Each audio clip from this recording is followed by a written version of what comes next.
ఈ నేపథ్యంలో ఈరోజు కొన్ని ఆడియో మెసేజ్లు కూడా వాళ్ళ గ్రూప్స్లో సర్క్యులేట్ అవుతున్నాయి చూసాం. ఎవరైతే చర్చలకు ఆ రోజు వచ్చారో నాయకులు, అంగన్వాడీ వర్కర్స్ నాయకులు మాతో చర్చలు జరిపారు. వాళ్ళు ఆడియో మెసేజెస్ ఉంటే విన్నాం. అందులో ప్రధానంగా నాకు కనిపించింది రాజకీయ కోణం ఎక్కువ కనిపించింది.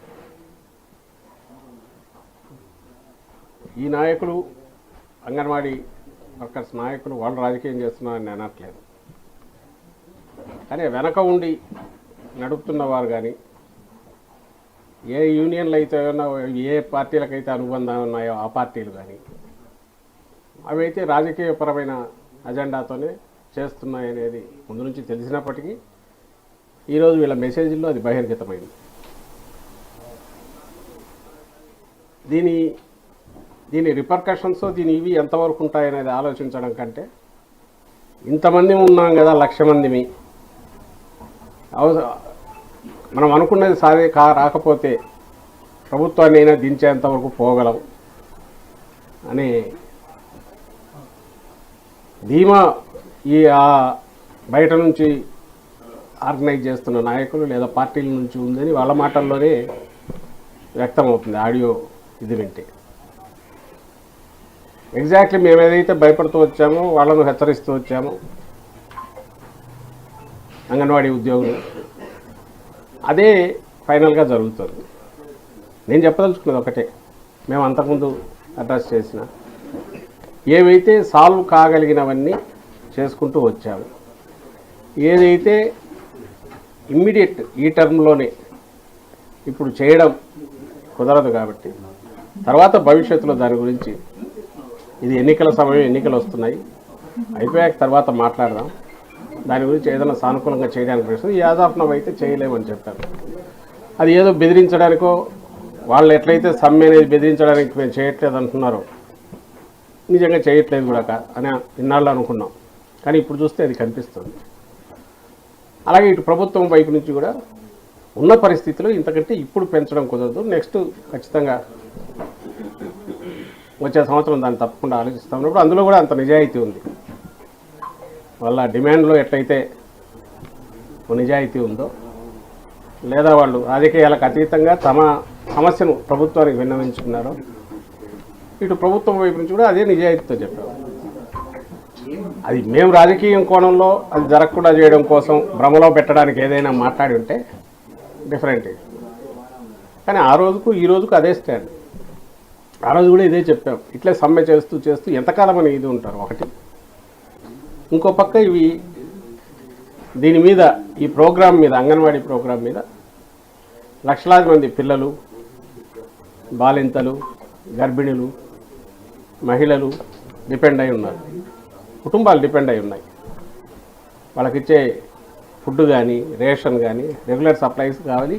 మళ్ళీ మంత్ వచ్చింది, అది మొదలవుతుంది, దానికి అవసరమైన ఏర్పాట్లు జరగాలి. అంటే ఎక్కడో ఒక పాయింట్ దగ్గర గవర్నమెంట్ ప్రత్యామ్నాయ ఏర్పాట్లు చేసే ప్రయత్నం చేయడము, లేక మిమ్మల్ని మీకు నచ్చజెప్పి చేయించడము, ఏదో ఒకటి చేయాలి. ఆ నచ్చజెప్పే ప్రయత్నమే ఇంతకాలం జరుగుతూ వచ్చింది. రెండవది, ఇన్ని రోజులుగా చేస్తున్న, ఎవరో ఎక్కడైనా సొంతంగా వాళ్ళ అత్యుత్సాహంతో ఎక్కడైనా చేసినది రేర్గా జరిగినాయేమో కానీ ప్రభుత్వం వైపు నుంచి ఏదో హెరాస్ చేయడమో, బెదిరించడమో, ఇంకోటి చేసింది అయితే లేదు ఇంతవరకు. అది అందరూ గమనిస్తూనే ఉన్నారు. అదే గతంలో చంద్రబాబు నాయుడు గారు ప్రభుత్వంలో ఉన్నప్పుడు ఏం జరిగిందో అందరికి గుర్తుంది. ఆ అసహనంతో జగన్మోహన్ రెడ్డి గారి ప్రభుత్వం ఎప్పుడు లేదు. అంగన్వాడీ ఉద్యోగులను ప్రభుత్వంలో భాగంగానే చూస్తుందేమో. ప్రభుత్వం ఏదైతే చాలా ప్రెస్టీజియస్ దీని కింద పెట్టుకుందో, పేద కుటుంబాలకు, పేద మహిళలకు, గర్భిణులకు, బాలింతలకు, పిల్లలకు ప్రీ స్కూల్ యాక్టివిటీ, దానికి సంబంధించిన దాంట్లో కీలక పాత్ర పోషించే ఉద్యోగులుగా పరిగణిస్తున్నాం. దానికి తగిన ఏర్పాటు కూడా జరిగింది, అందరూ గమనించారు. ఈ ఒక్కటి చేయలేనిది ఎందుకు చేయలేమో కూడా చెప్పాం. భవిష్యత్తులో దాని గురించి ఆలోచిస్తాం, దయచేసి విరమించమని చెప్పాం. తర్వాత ఇప్పుడు కూడా మళ్ళీ అదే చెప్తున్నాం. కానీ ఈరోజు చూసిన మెసేజ్లో చూస్తే జైలుకైనా పోతాం, ఇంకా ఏదైనా చేస్తాం, కానీ దీన్ని అయితే మనం కొనసాగించాలి అని చెప్పడం, దీని వెనుక మనకు జాతీయ పార్టీల మద్దతు ఉంది, వేరే రాజకీయ పార్టీలు కూడా మద్దతు ఇస్తున్నాయి, వాటి బరి కావాల్సిన అవసరం లేదనడం. అలాగే లాయర్లు కూడా వచ్చారు, లీగల్గా కూడా ఫైట్ చేస్తామనడం. ఇవి ఇవి ఇవి ఎక్కడికి తీసుకుపోవు. ఇంకా సమస్యను ప్రెసిపిటేట్ చేసి మీకు ఏదైతే ధీమా ఉందో దానివల్ల వీళ్ళు ఏదైతే ఇచ్చారో దాని మీద వాళ్ళు చేయగలిగింది కూడా ఏమీ లేదు. ప్రత్యామ్నాయ ఏర్పాట్లు అయితే జరుగుతాయి, జరక్క తప్పదు. ఎందుకనేది కూడా చెప్తున్నాం. ఎందుకంటే ఇది మీరు ఎవరైతే డెలివర్ చేయాల్సిన సర్వీసెస్ ఉన్నాయో అవి రిసీవ్ చేసుకోవాల్సినవి లక్షలాది కుటుంబాలు ఉన్నాయి. వాటిని గురించి ప్రభుత్వం పట్టించుకోవాలనే విషయం గమనించి ఈ రాజకీయ అజెండాకు బలి కావద్దు అని అందరికీ మరోసారి విజ్ఞప్తి చేద్దామని ముందుకొచ్చింది. ప్రభుత్వంలో భాగంగా ఉన్నారు, సేమ్ మున్సిపల్ ఉద్యోగులు కూడా అంతే.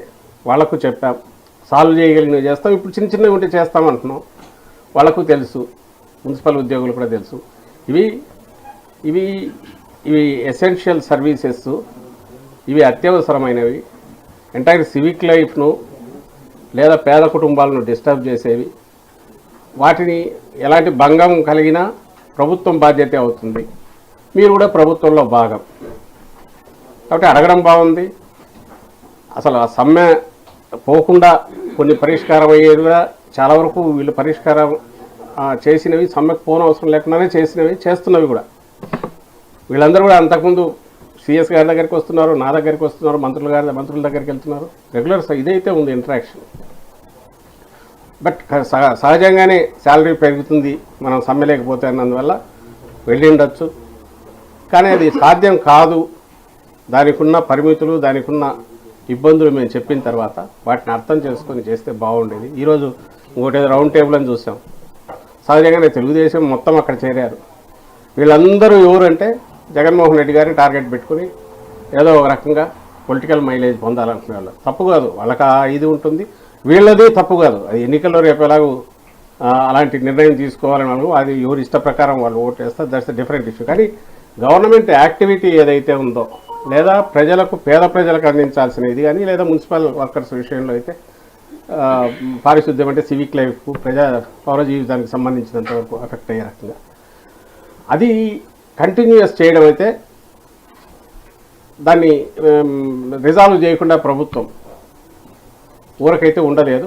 అది జరిగినప్పుడు సహజంగా అన్ని వైపులా నష్టం జరిగే ఇది ఉంటే దానివల్ల ఎవరికి ఉపయోగం లేదని చెప్పడం నా ఉద్దేశం. అది గతంలో కూడా చెప్పాం, మళ్ళీ చెప్తున్నాం. దయచేసి అర్థం చేసుకోవాల్సిందిగా కోరుతున్నాం.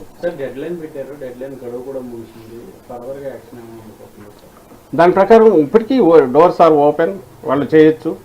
వాళ్ళు దాన్ని ఏమంటారు, ఉద్యమం కానీ సమ్మె కానీ ఏది చేసినా దానికి ప్రాపర్ ప్రొసీజర్ ప్రకారమే నోటీసులు ఇవ్వడం ఏదో జరుగుతుంది, చూస్తారు. ఎవరి మీద ఎలాంటి దురుసుగా ఇచ్చేయొద్దని సంబంధిత పోలీస్ డిపార్ట్మెంట్ కానీ మిగిలిన వాళ్ళకు కూడా ఆదేశాలు వెళ్ళాయి. ఓన్లీ థింగ్ ఈజ్ ప్రత్యామ్నాయ ఏర్పాటు చేయకపోతే ఈ సప్లై ఏదైతే ఉందో చేయాల్సిన డిస్ట్రిబ్యూషన్ కానీ మిగిలినవి, అలాగే పిల్లలను చూసుకోవడం, వీటి యాక్టివిటీకి సంబంధించినంత వరకు ఇబ్బంది వస్తుంది. కాబట్టి ప్రత్యామ్నాయ ఏర్పాటు చేసేటప్పుడు ఎవరైనా అడ్డం వస్తే సహజంగానే దాని మీద ప్రభుత్వం చర్యలు తీసుకోవాల్సి ఉంటుంది.